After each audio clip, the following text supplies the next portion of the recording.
In this video, we want to show you how the scanner can actually save you time so you don't have to spend as much time in front of the computer. So there's one thing you want to do is have the scan sent to your telephone. And so go down here and say, okay, we want the strong zone. In the previous video, we talked about what the strong zone is. You might have it only checked on the 1 hour and have it set to all the currency pairs you're watching.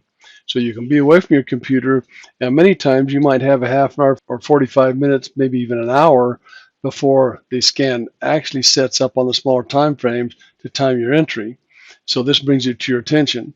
If you're setting a scan like this, sending it to your phone, and you're doing it on the 15-5 minute time frames, you probably shouldn't be much more than the other end of your house away from your computer so that you can catch up with all that's going on. There's going to be many more scans that will be coming your direction and your way than you possibly can ever take advantage of.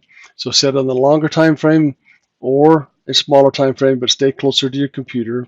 Then you come back, and if you still are not satisfied, then set it on one of these other scans or set it to a smaller time frame so then it can fine tune it.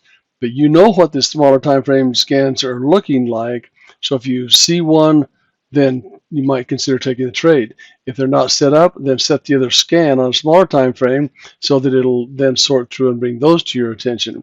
Because they don't always necessarily hit at the same time. Several might, but it might be 5 minutes, and then several more might come up. So you've taken a trade or two, you find there's some more pairs that maybe the euro pairs are moving at that time, another couple of euro pairs give you some scans, you take those trades. So really it's easy to trade when you're trading the same currency pair, like all of the euros, they're all moving about the same way, then you can manage more trades with less effort. Now the scan can bring those types of things to your attention and save you trades. Thanks for watching these videos, and keep tuned to your emails. There's more information coming on different things pertaining to what's going to make you a successful trader.